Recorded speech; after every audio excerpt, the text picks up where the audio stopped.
Yo, what's going on, guys? In this video, I'm gonna give you 5 psychological triggers that you can start using today on your high ticket sales calls to make more money, influence more people, and get more decisions. And if you don't know who I am already, guys, my name is Richard Mugica, and we have a sales agency called OneCallClosers.com, where this year alone, guys, we'll do over $55 million in high ticket sales. We have a team of over 150 reps, and the reason why I make these videos is because I don't think there's another skill on this planet that you can learn that will help you make more money in your lifetime. And if you guys haven't already, down below, there's a link to the Closers Network. It's a free community, guys, of like-minded closers. Inside, you'll find free courses, products, link in the description below. And with that being said, let's dive right into it. There is a great book, guys, by a gentleman named Robert Cialdini, and he is probably one of the godfathers of influence and persuasion. And he wrote a book called Influence, okay? And in that book, he gave 6 psychological factors that will lead to somebody being influenced and saying yes more times than not. And if you've already read that book, then that's great. But more importantly, on this training, I'm gonna give you those 6 psychological factors,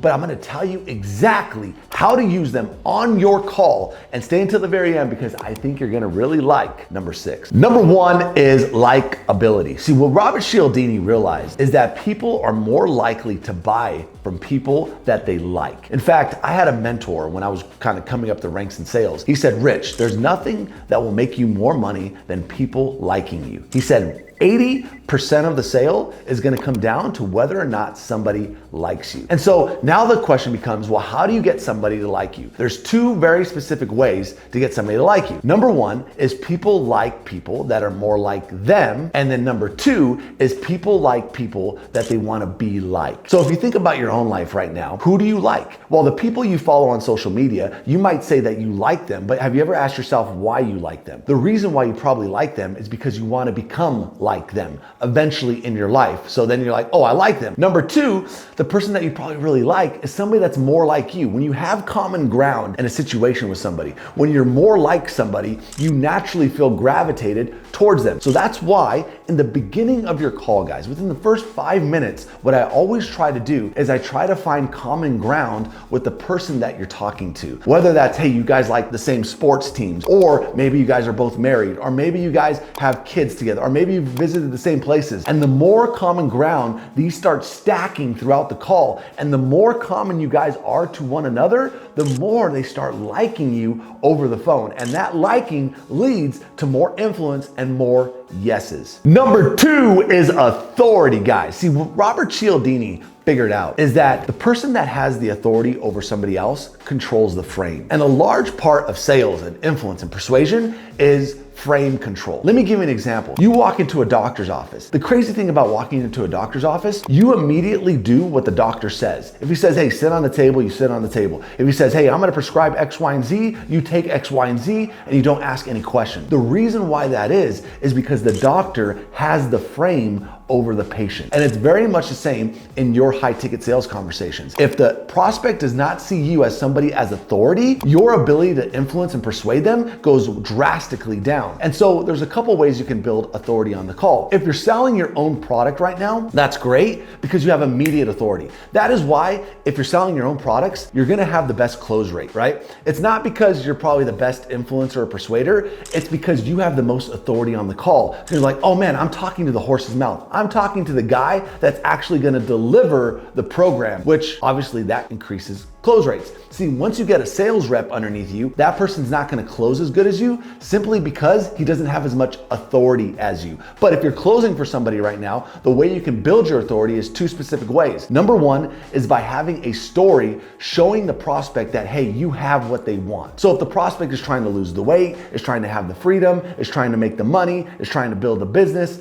anytime you can link a story that you did to get that outcome using the system that he wants to use, you gain immediate authority. And now the prospect's like, oh, let me listen to this guy. I want to hear more, because now you've built frame control in that conversation. And the second way that you can build authority is by borrowing the authority from the influencer. And just by telling the prospect like, hey, John, the reason why I'm on the phone with you today is because of XYZ, right? Because of X influencer wanted me to be on the phone just to act as a gatekeeper. John is like, I've been through the program and we just really want to make sure that anybody coming in is going to be a really good fit for what we're doing. doing and is gonna add value to our network, and also we can add value to you. And so now what you've done is you've borrowed authority from the influencer, explaining to the prospect why you're the one on the call. And as soon as you do that, you place yourself in a position of authority and greater influence. So number 3, guys, what Robert Cialdini figured out is that commitment leads to consistency. And so let me give you an example of how this is gonna work. Anytime you're in a high ticket sales conversation or in a conversation in general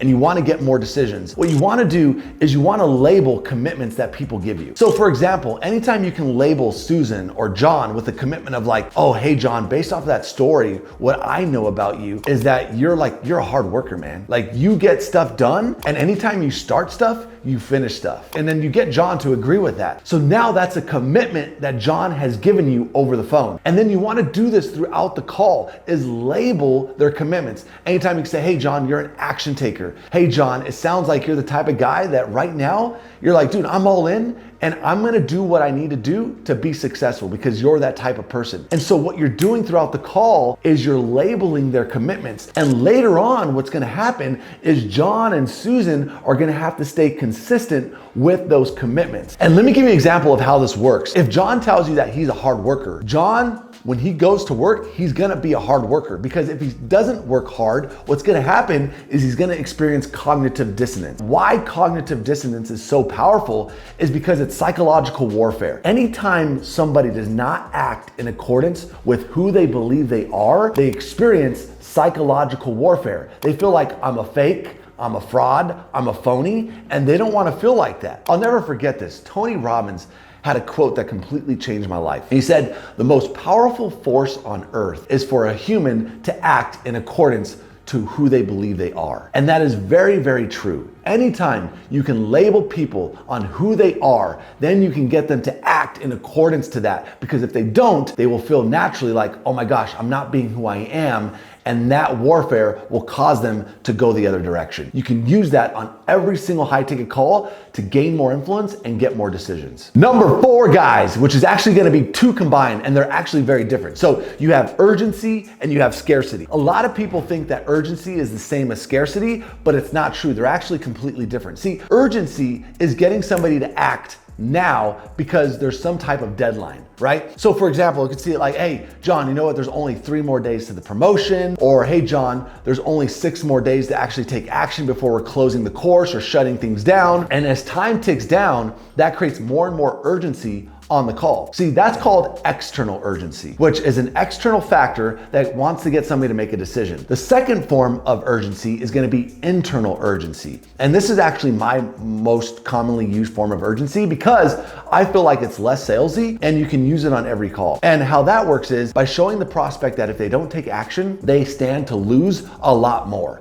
And that creates urgency within the prospect. So a great question is like, hey John, like, yeah, no problem, dude. Like you can think about it for 1 week, 2 weeks, 3 weeks, but at the end of the day, what I want to make sure, John, is that you don't end up back here a year from now. So John, what is your plan to get to your outcomes and get to your goals over the next 6 months if you don't do this? And then what that does is it points John back to his North Star to create urgency like, hey man, okay, you don't have to do this, but what are you going to do? And that creates internal urgency to get John to move forward with a solution. The second thing is scarcity. See, scarcity is limiting supply to create demand. So anytime you can increase demand and then limit supply, that's how you can create large price gaps, right? That's how Louis Vuitton makes so much money off of his purses products, because he has limited supply and he has large demand. Then you can charge really high prices. The way that scarcity looks like is like, hey John, we only have X amount of bonuses available for the next few people that join. So you have to be very careful when you use scarcity, guys. And actually the best way to use it is not at the end of your conversations. It's in the beginning of the call or when you're framing the call. And just let John know, like in a text or an email, really briefly, like, hey John, I'm super looking forward to connecting with our call. Obviously you already know that there's 5 more spots left for the program. So we'll see if it's a great fit. Can't wait to chat, right? And so now you haven't placed it inside the call where it becomes more salesy. You've actually pre-framed it before the call. So it's just kind of on John's mind. And the number 5, guys, is reciprocity. And we all know reciprocity. And what Robert Cialdini figured out is that the act of giving first creates this reciprocity trigger where people people feel like they have to give back. This is really powerful in every single high ticket sales conversation that you have. A way that you can use this, and the way that I use this, is before my calls. So the night before my calls, what I would do is I would look at my call list, I would look at their application, and then I would find something in somebody's application that I liked, that stood out to me, and I would send them an email. And I would just say, hey John, I was looking over your application. Hey, and what I noticed is X, Y, and Z. So what I wanted to do, John, is I wanted to give you this free something, right? Free gift, free manual, free course, free something that you offer just to help with that, right? Or to help you with X, Y, and Z. And then what you do is when you sign off, you just thank John in advance for showing up to the call. Hey John, I just want to thank you in advance, man, for showing up to the call tomorrow. Can't wait to connect. It's going to be a great conversation. So what's going to happen when that call comes around, John's going to be more likely to show up because I gave him something of value in advance and pointed out that I thank him in advance for showing up. You can use this principle all over your calls. Anytime you can give more in a conversation, you're gonna trigger more and more reciprocity, which is a great psychological trigger to get somebody to say yes more, to make decisions more, and move forward more. All right, guys, there you have it. That's the 5 psychological triggers that you can use on every call and exactly how to use it. And guys, if you like this types of content, let the algorithm know that this dude is legit and give me that big thumbs up. And of course, if you haven't already, I wanna help you master this game, guys. Down below, there's a link to the Closers Network where you can find courses, products, like-minded individuals. We have over 1,000 members, and I know you're gonna love the group. It's absolutely free. Rich, we'll see you for the next one. Out.